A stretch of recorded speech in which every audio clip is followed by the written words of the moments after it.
शिखरे वसन्तासादन्ते सहजबलभद्रैरमलिना सुभद्रा मध्यस्थ सकल सुरसेवावसरदो जगन्नाथस्वामी नयनपथगामी भवतु।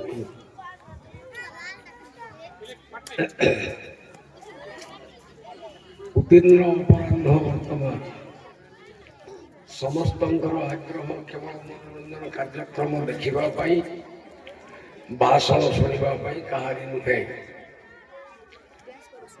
एपरी एक राधाकांत हाईस्कल को जाइली प्राय 15 वर्ष तले मुख्य वक्ता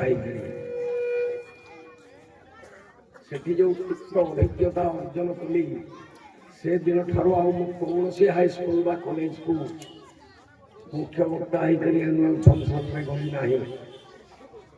सुशांत बाबू सांगे थिले बहु वर्ष होलानी डाकुचंती तांको एवॉइड कर पारले नहीं। आज राधाकांत हाईस्कल को आसिली राधा कृष्ण सेटा भी आरके एटा भी आरके इंग्लिश रे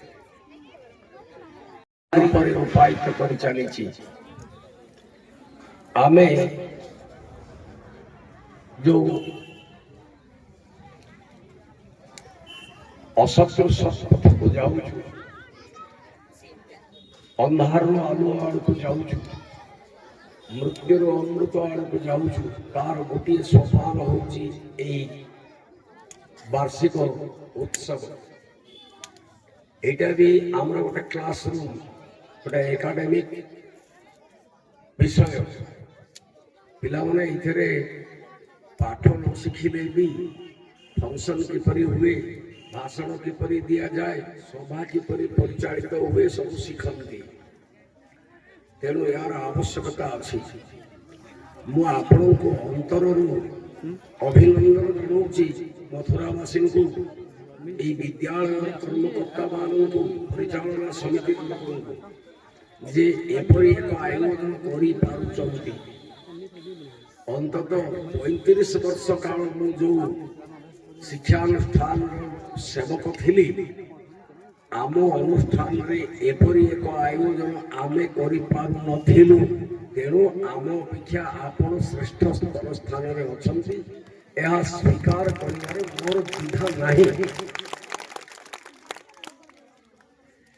कथा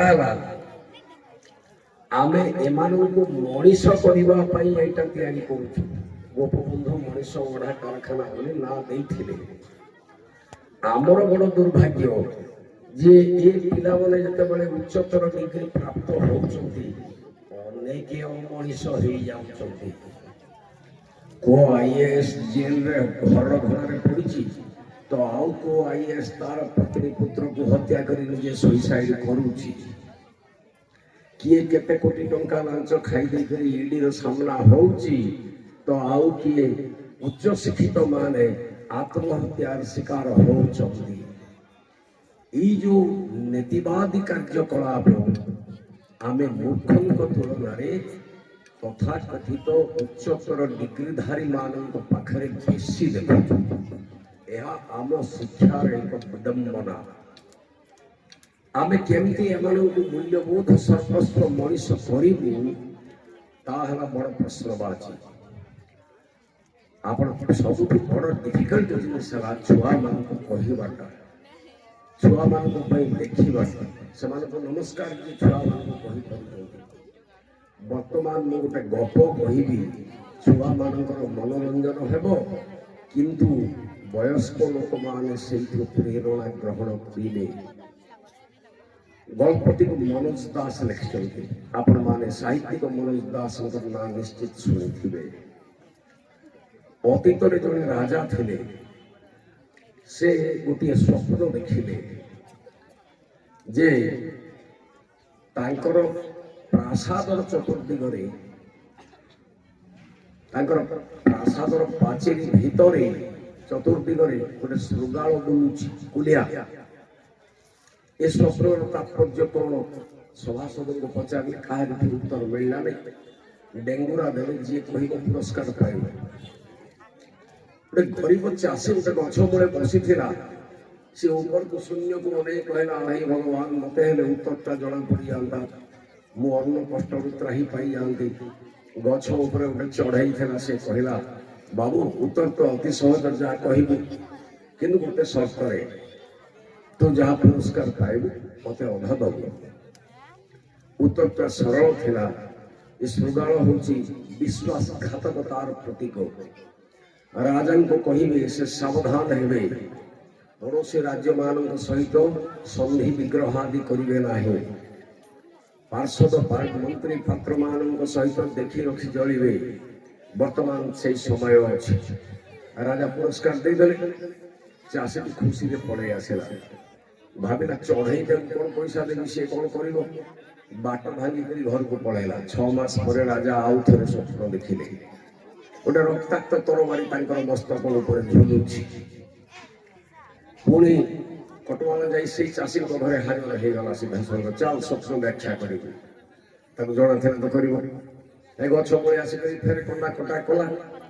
ତାପରେ ସେ ଚଢ଼େଇ ତାକୁ କହିଲା ଯା କହିଦେବୁ ରାଜାଙ୍କୁ ବର୍ତ୍ତମାନ ହିଂସାର ବାତାବରଣ ଅଛି ରାଜ୍ୟରେ, ଦେଖିକରି ଚଳିବେ। ରାଜାଙ୍କ ଜୀବନ ପ୍ରତି ମଧ୍ୟ ବିପଦ ଆସି ଯାଇପାରେ। ତରବାରୀ ହେଉଛି ହିଂସାର ପ୍ରତୀକ, କିନ୍ତୁ ମୋତେ ଅଧା ଦବୁ। ଚାଷୀଟି ଗଲା ଏବଂ ପୁରସ୍କାର ପାଇଲା। ଭାବିଲା ଯେ ମୁଁ ତ ମୋ ଜ୍ଞାନରୁ କହୁନାହିଁ, କାଳେ ଚଢ଼େଇ ମୋତେ ଯେମିତି କହିଛି ରାଜାଙ୍କୁ କହିଦେଲେ ମୋତେ ସେ ଶୁଳିରେ ବସାଇ ଦେବେ। ତେଣୁ ଗୋଟିଏ ଟେକା ଧରି ଗଛ ଉପରକୁ ଫୋପାଡ଼ିଲା ଚଢ଼େଇକୁ ମାରିବା ପାଇଁ। ଚଢ଼େଇଟି ଭାଗ୍ୟ ବଞ୍ଚିଗଲା। ଆଉ ବର୍ଷେ ପରେ ରାଜା ତୃତୀୟ ସ୍ୱପ୍ନ ଦେଖିଲେ ଯେ ତାଙ୍କ କୋଳରେ ଗୋଟେ ମେଷ ଶାବକ ବସିଛି, ମେଢା ଛୁଆ, ସେ ତାକୁ ଆଉଁସି ଦେଉଛନ୍ତି। ସିଏ ପଚାରିଲେ, ପୁଣି କଟୁଆଲ ତାଙ୍କ ଘରକୁ ଗଲା। ଚାଷୀଟି ବଡ଼ ଲଜ୍ଜିତ ହେଇ ଆସିକରି ସେ ଗଛ ମୂଳେ ପୁଣି ବଡ଼ ଅନୁନୟ ବିନୟ କଲା ଚଢ଼େଇକି, ଭାଇରେ ମୋ ଜୀବନ ବଞ୍ଚେଇ ଦେ। ଚଢ଼େଇ କହିଲା ଠିକ ଅଛି, ଯାହା କହିବୁ। ବର୍ତ୍ତମାନ ଆନନ୍ଦର ସମୟ। ରାଜା ଯାହା ଚାହିଁବେ ତାହା ଡେଭଲପମେଣ୍ଟ କାର୍ଯ୍ୟ କରିବେ, ଉନ୍ନତିମୂଳକ କାର୍ଯ୍ୟ। ପୁରସ୍କାର ପାଇଲା, ଆସିଲା। ସବୁ ଯାକ ସେ ଚଢ଼େଇ ପାଖରେ, ଚଢ଼େଇ ଭାଇ ତୋ ପୁରସ୍କାର ନେଇଯା। ଚଢ଼େଇ କହିଲା ଏଥିରେ ତୋର କିଛି ଦୋଷ ନାହିଁ। ପ୍ରଥମେ ବିଶ୍ୱାସଘାତକତାର ବାତାବରଣ ଥିଲା ପରିବେଶରେ, ତୁ ମୋତେ ବିଶ୍ୱାସଘାତକ କରି ବାଟ ଭାଙ୍ଗି ଚାଲିଗଲୁ। ଦ୍ୱିତୀୟରେ ହିଂସାର ବାତାବରଣ ଥିଲା, ତୁ ମୋତେ ଟେକା ଫୋପାଡ଼ିଲୁ। ବର୍ତ୍ତମାନ ବିଶ୍ୱାସର, ଆନନ୍ଦର, ସୌହାର୍ଦ୍ଦ୍ୟର ବାତାବରଣ ଅଛି, ତୁ ମୋତେ ପୁରସ୍କାର ଆଣି ଦେଉଛୁ। ପୁରସ୍କାର ମୋର ଦରକାର ନାହିଁ, ନେଇଯା। ଅତଏବ ମନୋଜ ଦାସ କହିବା ପାଇଁ ଚାହାନ୍ତି, ପରିବେଶ ମଣିଷକୁ ବହୁ ଭାବରେ କଣ୍ଟ୍ରୋଲ କରେ। ପରିବେଶରୁ ମଣିଷ ତିଆରି ହୁଏ। ଜଣେ ଜଣେ ବ୍ୟତିକ୍ରମ ଥାନ୍ତି, ଗାନ୍ଧୀ, ଗୋପବନ୍ଧୁ, ସୁଭାଷ ଚନ୍ଦ୍ର, ବିବେକାନନ୍ଦ ଭଳି। ସେମିତି ଲକ୍ଷେ ହଜାର କୋଟିଏ କୋଟିଏ। ଆମେ କିନ୍ତୁ ସମୂହକୁ ଦେଖିବା, ଏମାନେ ସମସ୍ତେ ପରିବେଶର ଦାସ। ଆଜି ଆମର ସାଂସ୍କୃତିକ ପରିବେଶ ବିଗିଡ଼ି ଯାଇଛି। ଏମାନଙ୍କୁ ଆପଣ ଯେତେ ଉପଦେଶ ଦେଲେ ମଧ୍ୟ କାମ କିଛି ଦେବ ନାହିଁ। ସରକାର ମାନେ ଶିଖର ସମ୍ମିଳନୀ ମାନେ କରୁଛନ୍ତି ଆନ୍ତର୍ଜାତିକ ସ୍ତରରେ।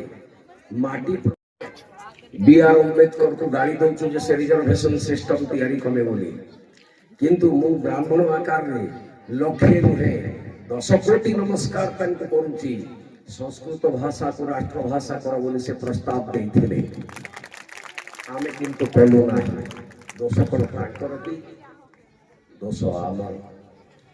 ସଂସ୍କୃତିର ସବୁଠାରୁ ବହୁ ବହୁ ଉଦାହରଣ ଦିଆଯାଇପାରିବ। ରାଜତନ୍ତ୍ର ସବୁଠାରୁ ସମସ୍ତଙ୍କର ସେ ନିୟନ୍ତ୍ରକ। ଆଉ ଆମ ଭାରତୀୟମାନେ କ୍ଷମତା ପ୍ରତି ବହୁତ ଅନୁରକ୍ତ। ମୁଁ ଆସିଛି, କେତେ ଲୋକ ଅଛନ୍ତି ଏଇଠି, MP ଆସିଥାନ୍ତେ କି MLA ଆସିଥାନ୍ତେ, 4 ଜଣ ଲୋକ ଆସିଥାନ୍ତେ। ପ୍ରତିଭା এই ক্ষেত্রে পূজা পাও নাই। আজ্ঞা ମୁଁ ପ୍ରତିଭାର ପ୍ରତୀକ, ମୁଁ ଜଣେ ଶିକ୍ଷକ ଏବଂ ସେ ହେଉଛନ୍ତି କ୍ଷମତାର ପ୍ରତୀକ। କ୍ଷମତା ପ୍ରତି ଆମର ମାନସିକ ଦାସତ୍ୱ ଏତେ ରହିଛି, ଆମେ ସେଥିରେ ସବୁ ପ୍ରକାର କଥା ଭୁଲି ଯାଉଛୁ। ଦେଖନ୍ତୁ, କ୍ଷମତା ଦିନେ ବିଶ୍ୱ ମାନବିକତାର प्रतीक जगन्नाथ संस्कृति ठिया कला पुरी रे आउ कहला काले अहम प्रकाश भेजिब मो वंश बुड़ी जाऊ हे महाप्रभु ये आशीर्वाद मुझे कर आउ आज क्षमता कौन करुँच कीर्ति प्रतिष्ठा हवा दूरे थाऊ आग मार्बल प्लेट लगी जाऊँची खोदित तो होकर ना रे मीडिया रे बाहरी पड़ुची काम 50 वर्ष पत्ते देखा नहीं बहु उदाहरण आमर जड़े कलाहांडिया नाटक लिखी बाबा उल्टी देले बाबा उल्टी देले संस्कृति विपरीत मुखी ही गला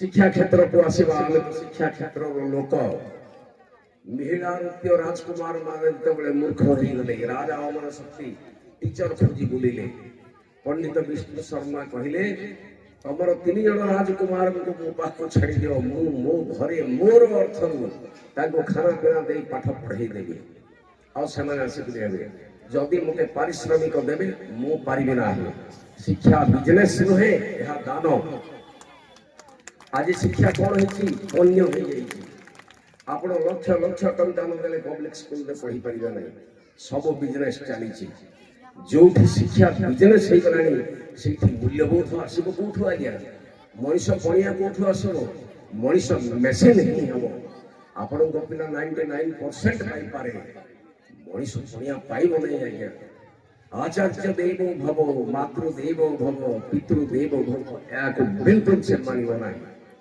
गुरुकुलाश्रम को जिते जाऊला छात्र पाठ पढ़ी यही कथा शिक्षा दिया होता बर्तमान ये शिक्षा दि जाऊनी तेणु सबुठारु बेसी प्रदूषित आम संस्कृति भाषा मो भाषा छात्र बोली जो जगह को जाए भाषा संपर्क विपद अवश्य कहे आपण मान को खराब लगी पारे आपण माने लक्ष्य करंतु ओडिया भाषा आमर स्वाभिमान आमर गत निर्वाचन राजनेता माने अस्मितार कथा कहउछन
वर्तमान परा न्यू एजुकेशन पॉलिसी रे आग मातृभाषा को गुरुत्व दिया जाउछि 1964 और 66 मसिया भितर जो डीएस कोठारी कमिशन बसला जो माने सचेतन लोक से माने जानि थिबे सेते बेले भी मातृभाषा को प्राधान्य दिया जाइथिला से मातृभाषा प्राधान्य कुआड़े गला 1954 मसीह नवकृष्ण चौधरी जितेबाला चीफ मिनिस्टर थे से आईन करते ओडिया मातृभाषा आमर ये शासन चलो केते लोक मानिले आज्ञा जानकी मंगल पट्टनायक जितेबाला मुख्यमंत्री थे 84 मसीह सी पुणी आउ थे से आईन को बलवत्तर कले नवीन पट्टनायक जितेबाला मुख्यमंत्री थे सी आउ टे दृढ़ कले एबे 13 तारीख दिन आम स्वतंत्र सचिव गोटे चिठी करिसंती जे सबु कार्य ओडिया रे हबो जे खिलाफ कला दंडित हबो आपण उदाहरण अनेक पाइबे समस्त खिलाफ करछन आम भाषा पाई आमर आत्मीयता नहीं आमे जहा करूचु ता सोबाजी गंगाधर केबे कहूथिले उच्च हेबा पई कर देबे आशा उच्च करवा दो निज मातृभाषा आउरी 100 वर्ष तांकर जयंती पालन कले भी जो दिन पर्यंत आमर स्वाभिमान जागृत है नहीं अंतर भितरे से दिन पर्यंत ई भाषा भूल उठित होई करी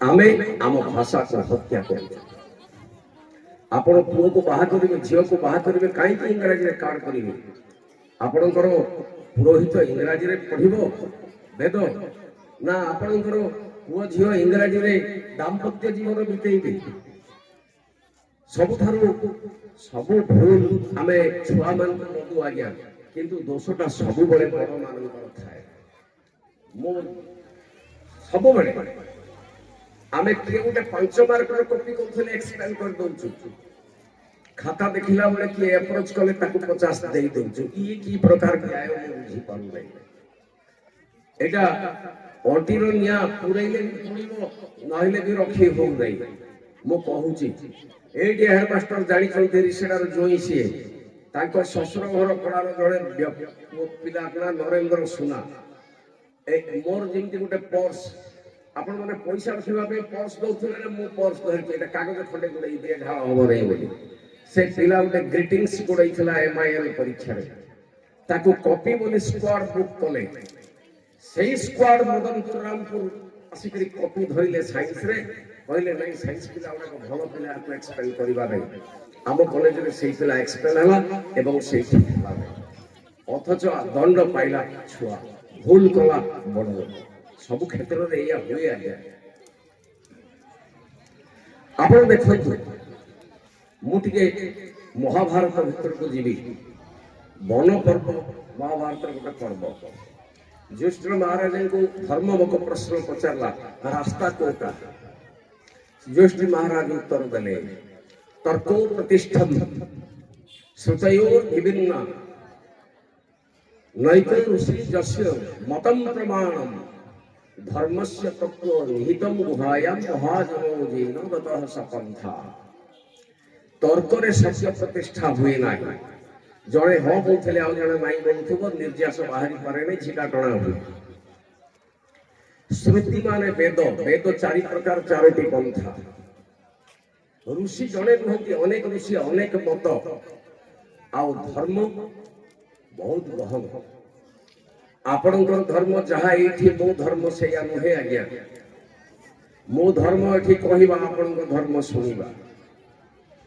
घर को पळेले मो धर्म अगरा हे जिमो घरे मो बापार पुओ पुओर कर्तव्य करिबी मो स्त्री रो स्वामी स्वामी रो कर्तव्य करिबी प्रत्येक मुहूर्त रे धर्म परिवर्तन होउची हमर आपण जदि कहिबे मु खाली हिंदू की मु खाली ख्रिस्तानी सेईटा धर्म नुहे आम भारत वर्ष रे धर्म भगवत गीता सिखौची कर्म ही होची धर्म जोठी जहां हमर ड्यूटी सेटा धर्म तेणु ज्येष्ठ महाराज कहले धर्म भी बड़ गहन तेणु महाजन जेन गतस्स पंथा महाजन होची महत जन जो माने साधु सच्चरित्र दयालु सत्यवादी एमान को महाजन कहा जाए से माने मुनि ऋषि साधु संत इत्यादि उपाधि पाते किंतु हमर अर्थर भी परिवर्तन घटुची आपण मथुरा गाँव रे महाजन किए बोली पचारिले काहा को देखैबे जड़े गरीब अथच साधु लोक को देखैबे ना धनी लोक को देखैबे मते कहंतु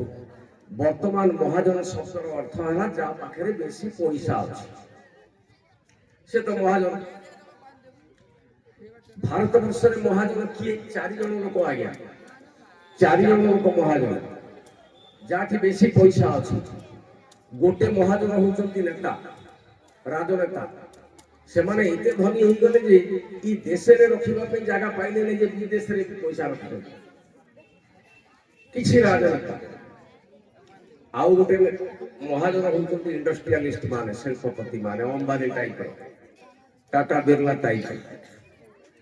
ଆଉ ଗୋଟେ ମହାଜନ ହଉଛନ୍ତି ଉଚ୍ଚ ଚାକିରିଆ ମାନେ, ଯୋଉମାନେ ବହୁତ ପଦସ୍ଥ ଲୋକ, କୋଟି କୋଟି ଟଙ୍କାର କାରବାର କରନ୍ତି। ଆଉ ଗୋଟେ ମହାଜନ ହଉଛନ୍ତି କିଛି ହାଇଟେକ୍ ବାବା। ଏ ବାବା ଆଗ ଋଷି ମାନେ ରହୁଥିଲେ ଜଙ୍ଗଲ ଭିତରେ ଡାଳ ପତ୍ର କୁଡିଆ କରିକିରି। ଏବ ବାବା ମାନଙ୍କୁ ଏସି ଚମ୍ବର ଦରକାର, ଲେଡିଜ ଆଟେଣ୍ଡାଣ୍ଟ ଦରକାର, ହେଲିକପ୍ଟର ଦରକାର। ଏ ହାଇଟେକ୍ ବାବା ମାନଙ୍କ ପାଖରେ ବି ପଇସା ଅଛି। ଏମାନେ ହଉଛନ୍ତି ମହାଜନ। ମହାଜନ ଜୀବନଗତ ପନ୍ଥା ଯୁଧିଷ୍ଠ ମହାରାଜ କହିଛନ୍ତି। ତେଣୁ ଏମାନଙ୍କର ମାର୍ଗ ଆମେ ଏବେ ଅନୁସରଣ କରୁଛୁ। ଏ ପିଲାମାନଙ୍କର ଆଦର୍ଶ କିଏ? ଏ ପିଲାମାନଙ୍କୁ ପଚାରନ୍ତୁ, ସେମାନେ ହିଁ ତାଙ୍କର ଆଦର୍ଶ। ଜଣେ କରପ୍ଟେଡ ନେତା ବି ଆସନ୍ତୁ, ଆପଣ ଘୁମୁରା କୀର୍ତ୍ତନ କରିକିରି ସେଇଠି ୱେଲକମ୍ କରିକିରି ଆଣିବେ, ଆଉ ଏଇଠି ବସେଇବେ। ଯେଡ଼େ ବଡ଼ ପ୍ରତିଭାବନ୍ତ ଆସୁ, ସେ ନର୍ମାଲି ଆସିବ। ପିଲା ଥୋଡେ ବୁଡବକ ଅଛି? ପିଲା କଣ କାନାଡୁ ଭାତ ଖାଉଛି? ପିଲା ଠିକ ଜାଣିଛି ରେସ୍ପେକ୍ଟ କିଏ ପାଉଛି। ତେଣୁ ମୁଁ ସେପରି ହେବି ହଉଛି ନକାରାତ୍ମକ ଚରିତ୍ରଟିଏ ବାହାରି। ତେଣୁ ପରିବେଶ ଆମକୁ କେମିତି ପ୍ରଭାବିତ କରୁଛି, କଲଚରାଲ ପଲ୍ୟୁସନର ଏ ହେଉଛି ରେଜଲ୍ଟ। ତେଣୁ ୟାକୁ ଯଦି ଆମେ ସଜାଡ଼ିବା ପାଇଁ ଯିବା, ଭାରତବର୍ଷକୁ ଗୋଟେ ବୈଦିକ ଭାରତବର୍ଷ ତିଆରି କରିବା ପାଇଁ ଯିବା, ତାହେଲେ ପିଲାଙ୍କ ସାମ୍ନାରେ ତା ଟିଚରକୁ ଆଦର୍ଶ ଭାବରେ ଠିଆ କରିବାକୁ ପଡ଼ିବ। ମୋ ହିସାବରେ ଶିକ୍ଷକଠୁ ବଡ଼ ଲୋକ କେହି ନାହିଁ। ଆପଣ ଟିଭି ସିରିଏଲରେ ବି ଦେଖିଥିବେ, ଆମେ ତ ଆଉ ରାଜତନ୍ତ୍ର ଦେଖିନାହୁଁ, ଟିଭି ସିରିଏଲରେ ଦେଖୁଛୁ, ପୁରାଣରେ ପଢୁଛୁ। ରାଜ ଦରବାରକୁ ଜଣେ ଋଷି ଯେତେବେଳେ ଯାଉଛନ୍ତି କି ବ୍ରାହ୍ମଣ ଯାଉଛନ୍ତି, ରାଜା ତାଙ୍କୁ ସିଂହାସନ ଉଠେ ନମସ୍କାର କରୁଛନ୍ତି। ଏବର ବ୍ରାହ୍ମଣ ହଉଛନ୍ତି ଶିକ୍ଷକ କୂଳ। ଏବେ ନେତା ଶିକ୍ଷକ ମାନଙ୍କୁ ନମସ୍କାର ହଉଛନ୍ତି ନା ଆପଣ ମାନେ ନେତା କହୁଛନ୍ତି? ରାଜ୍ୟପାଳ ପୁରସ୍କାର ଯେତେବେଳେ ମିଳୁଛି ଭୁବନେଶ୍ୱରରେ, ଆପଣ ମାନେ ଦେଖୁଥିବେ, ଗୋଟେ ଗୋଟେ ଶିକ୍ଷକ ପୁରସ୍କାର ଗ୍ରହଣ କରିସାରିବା ପରେ ସେ ମନ୍ତ୍ରୀର ପାଦ ଛୁଇଁକି ଯାଉଛନ୍ତି। କି ଦୁର୍ଭାଗ୍ୟ! ଆପଣ ପରା ଜୀବନ ଯାକ ତ୍ୟାଗ କଲେ ରାଷ୍ଟ୍ର ନିର୍ମାଣ ପାଇଁ ଶିକ୍ଷକତା କରିକିରି। ତେଣୁ କୃତଜ୍ଞ ରାଷ୍ଟ୍ର ଆପଣଙ୍କୁ ସମ୍ବର୍ଦ୍ଧିତ କଲା, ଆଉ ସେ ରାଷ୍ଟ୍ରର ପ୍ରତିନିଧି ଭାବରେ ଆପଣଙ୍କ ପାଖରେ ନତମସ୍ତକ ହବା କଥା। କିନ୍ତୁ ଆମେ ଓଲଟିଆ କରିଦଉଛୁ କଣ ନା, ସାର୍ ମୋର କୌଣସି କ୍ୱାଲିଫିକେସନ ନାହିଁ, ଶିକ୍ଷକ ଆକାରରେ ଆପଣଙ୍କ ଦୟାରୁ ପାଇଲି, ଏଣୁ ଆପଣଙ୍କ ପାଦ ଶୁଣୁଛି। ଏଇ ମିନିଂ ସୃଷ୍ଟି କରୁଛି। ଇଏ ବଡ଼ ଦୁର୍ଭାଗ୍ୟ। ତେଣୁ ଆମକୁ ପରିବର୍ତ୍ତନ କରିବା ଯେ ପିଲା ଯୋଉ ଦିନ ଭାବିବ ମୁଁ ଶିକ୍ଷକ ପରି ମୁଁ ହେବି, ସେଦିନ ଆମକୁ ଆଉ କେହି ବଦଳାଇ ଦେଇପାରିବେ ନାହିଁ। ସେଇଦିନ ଯେତେ ଯାହା ହେଲେ ମଧ୍ୟ ତାହା କିଛି ହେଇପାରିବ ନାହିଁ। ଆମେ ପିଲା ଆଗରେ ଆଦର୍ଶ ଉପସ୍ଥାପନ କରିପାରୁନାହୁଁ। ଆଉ ସେ ସମୟ ବି ଆଉ ବେଶୀ ଦୂର ନାହିଁ, ପହଞ୍ଚି ଗଲାଣି। ସେ ଜାଗରଣ ଭାରତବର୍ଷକୁ ଆସିଲାଣି। ତେଣୁ ମୁଁ ଆଶାବାଦୀ ହେଉଛି ଯେ ଆମେ ଅଦୂର ଭବିଷ୍ୟତରେ ଆମେ ଏକ ପୂର୍ଣ୍ଣ ଭାରତୀୟତାର ଦେଶ, ଭାରତୀୟତାର ମଣିଷ ଦେଖିବାକୁ ପାଇବା। ଲର୍ଡ ମ୍ୟାକେଲେ ମନେ ପଡୁଛନ୍ତି, ଗୋଟେ ଅଛି ତାର କଟପିସ୍ ଘରେ, ମୁଁ ଆଣିବି ଭୁଲିଗଲି, ଆପଣଙ୍କ ଆଗରେ ପଢି ଦେଇଥାନ୍ତି। ତାର ଜିଷ୍ଟ ହେଲା, ଯେତେବେଳେ ଭାରତବର୍ଷର ଶିକ୍ଷା ସଚିବ ହୋଇକରି ସେ ଆସିଥିଲେ, ସେ କହିଲେ ପୂର୍ବରୁ ପଶ୍ଚିମ ଉତ୍ତରରୁ ଦକ୍ଷିଣ ଭାରତବର୍ଷ ସବୁ ବୁଲିଛି, ଚୋର ଦେଖି ନାହିଁ ମୁଁ, ଅଳସୁଆ ବ୍ୟକ୍ତି ଦେଖି ନାହିଁ ମୁଁ, ଅପାଠୁଆ ବ୍ୟକ୍ତି ଦେଖି ନାହିଁ ମୁଁ, ଅକ୍ଷର ଶିକ୍ଷା କରିନଥାଇପାରେ ସେ ବ୍ୟକ୍ତି କିନ୍ତୁ ଜ୍ଞାନ ଅଛି। ତେଣୁ ଏ ଭାରତବର୍ଷକୁ ସହଜରେ ଦମନ କରିହେବ ନାହିଁ। ଇଂରେଜ ଶାସନର ଯଦି ମୂଳଦୁଆ ଦୃଢ କରିବାକୁ ଇଚ୍ଛା ଅଛି, ତାହେଲେ ତାଙ୍କର ଗୁରୁକୁଳ ଧ୍ୱଂସ କରିବାକୁ ପଡିବ, ଇଂରାଜୀ ଶିକ୍ଷାକୁ ପ୍ରବର୍ତ୍ତନ କରିବାକୁ ପଡିବ। ସେ ଯାହା କରିପାରି ନଥିଲେ, ଆଜି ଆମେ ଗ୍ରାମେ ଗ୍ରାମେ ଇଂଲିଶ ମିଡିୟମ ଶିଖେଇ କରି ସେ ବିଦ୍ୟାଳୟ ଖୋଲିକରି এই ବ୍ୟବସ୍ଥା କରୁଛୁ। ତେଣୁ କୌଣସି ଭାଷା ବା କୌଣସି ସଂସ୍କୃତି ଅନ୍ତରାୟ ନୁହେଁ। ମୁଁ ଟିକେ ପୂର୍ବରୁ କୋଠାରୀ କମିଶନଙ୍କର କଥା କହୁଥିଲି, ଆଉ ଟିକେ କହିକରି କନକ୍ଲୁଜନକୁ ଆସିଯିବି। ଯେତେବେଳେ ଡିସ୍କସନ ଚାଲିଥିଲା ସେତେବେଳେ ଅନୁବ୍ରତର ଆଚାର୍ଯ୍ୟ ତୁଳସୀ, ମାରୱାଡି ଲୋକ ଯଦି କିଏ ଥିବେ ଏଠି ଜାଣିଥିବେ ତୁଳସୀ ସନ୍ଥକୁ, ସେ ବସିଥିଲେ ଏବଂ କୋଠାରୀ କମିଶନ ବାକ ବିତଣ୍ଡାରେ ଦି ଭାଗ ହେଇଗଲା। ଯେ ଦଳେ କହିଲେ ଶିକ୍ଷା ପଦ୍ଧତି ଭୁଲ ଭାରତର, ଆଉ ଦଳେ କହିଲେ ଶିକ୍ଷା ପଦ୍ଧତି ଠିକ ଭାରତର। ଆଚାର୍ଯ୍ୟ ତୁଳସୀଙ୍କୁ ଯେତେବେଳେ ପଚରାଗଲା ସେ କହିଲେ ଆପଣମାନେ ଏକଦେଶଦର୍ଶୀ ବିଚାର କରୁଛନ୍ତି। କଣ ଏକଦେଶଦର୍ଶୀ ବିଚାର? ଶିକ୍ଷା ପଦ୍ଧତି ଭୁଲ ନୁହେଁ ଆଜ୍ଞା। ଭୁଲ ଯଦି ଥାନ୍ତା ବଡ ବଡ ବୈଜ୍ଞାନିକ, ଡାକ୍ତର, ଅଧ୍ୟାପକ, ଉକିଲ, ଇଞ୍ଜିନିୟର ବାହାରନ୍ତି କେମିତି? ଏବଂ ଶିକ୍ଷା ପଦ୍ଧତି ଭୁଲ, ଏସବୁ ଲୋକ ବାହାରିଲେ ବି ନକାରାତ୍ମକ କାର୍ଯ୍ୟ କରୁଛନ୍ତି ଆଉ ଦେଶଦ୍ରୋହୀ କାର୍ଯ୍ୟ କରୁଛନ୍ତି।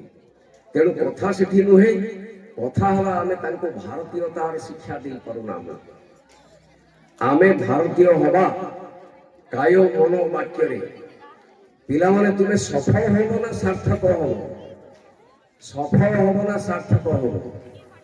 ଏଇଠି ଗୋଟେ ବାକ୍ୟ ଲେଖା ହେଇଛି, ବେଦ ବାକ୍ୟ, ସାତ୍ ବିଦ୍ୟା ଯା ବିମୁକ୍ତ। ସେଇଟା ହଉଛି ବିଦ୍ୟା ଯାହା ଆମକୁ ମୁକ୍ତି ପ୍ରଦାନ କରିବ। ତାହେଲେ ଆମେ କଣ ବନ୍ଧନରେ ଅଛୁ କି? ହଁ ଆଜ୍ଞା, ବନ୍ଧନରେ ଅଛୁ। ଜନ୍ମ ହଉ ହଉ ମଣିଷ ତିନିଟା ବନ୍ଧନରେ ବାନ୍ଧି ହେଇଛି, ଆଧି ଦୈବିକ, ଆଧି ଭୌତିକ ଏବଂ ଆଧ୍ୟାତ୍ମିକ। ଏ ତିନିଟା ବନ୍ଧନରୁ ଆମକୁ ବିଦ୍ୟା ଉତ୍ତୀର୍ଣ୍ଣ କରାଏ। ଏ ତିନିଟା ବନ୍ଧନରୁ ବିଦ୍ୟା ଆମକୁ ଉତ୍ତୀର୍ଣ୍ଣ କରାଏ, ଉପରକୁ ନେଇଯାଏ।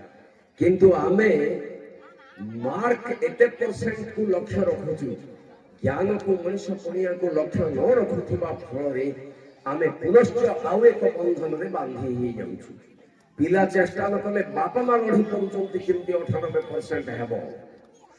ପିଲାର ସେ ଦିଗରେ ଜ୍ଞାନ ନଥିଲେ ଜବରଦସ୍ତି ତୁ ଇଞ୍ଜିନିୟର ହେବୁ, ଜବରଦସ୍ତି ଡାକ୍ତର ହେବୁ। ଏଇ ଯୋଉ ଲଦି ଦିଆ ହଉଛି, ଏଇଥି ଯୋଗୁଁ ଆମେ ଅଧିକ ବନ୍ଧନରେ ପଡିଯାଉଛୁ। ଆମକୁ ସେ ବିଦ୍ୟା ମୁକ୍ତି ଦେଇ ପାରୁନାହିଁ। ଆମେ ଅବଶ୍ୟ ସଫଳ ହଉଛୁ, 98% କଣ 100%, 100କୁ 100 ବି ପାଉଛୁ, କିନ୍ତୁ ଆମେ ସାର୍ଥକ ହେଇପାରୁନାହୁଁ ଆଜ୍ଞା। ଯୋଉମାନେ ଏଠି ବୟସ୍କ ଲୋକ ନିଶ୍ଚିତ ଜାଣିଥିବେ, ଯେତେବେଳେ ୱାର୍ଲଡ ଟ୍ରେଡ୍ ସେଣ୍ଟରରେ ମହମ୍ମଦ ଆଟ୍ଟା ବିମାନ ଦୁର୍ଘଟଣା କରାଇଲେ, ସିଏ ହେଉଛନ୍ତି ଜଣେ ଏରୋନଟିକ୍ ଇଞ୍ଜିନିୟର ଏବଂ ଗୋଲ୍ଡ ମେଡାଲିଷ୍ଟ। ତାଙ୍କ ମିଶନରେ ସିଏ ସଫଳ ହେଲେ, ସାର୍ଥକ ହେଲେ କି? ତାଙ୍କ ଜୀବନ ବିଫଳ ହେଇଗଲା। ମିଶନରେ ସଫଳ ହେଲେ, ତାଙ୍କ ଜନ୍ମ ବୃଥା ହେଇଗଲା, କାରଣ ସେ ଧ୍ୱଂସ ତାଣ୍ଡବ ରଚୟିଲେ।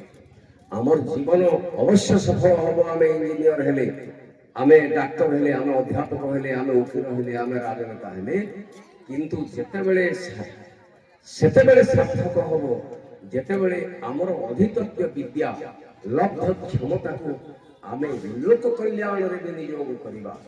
ଯେତେବେଳେ ପର୍ଯ୍ୟନ୍ତ ଆମର ପଇସା, ଆମର ବୁଦ୍ଧି, ଆମର ବିଦ୍ୟା ଆମ ପଡ଼ୋଶୀ ଘରର, ଆମ ଗ୍ରାମବାସୀର, ଆମ ଦେଶବାସୀର କଲ୍ୟାଣରେ ଲାଗିନାହିଁ, ସେତେବେଳେ ପର୍ଯ୍ୟନ୍ତ ଆମର ଜୀବନ ସାର୍ଥକ ହେଇନାହିଁ।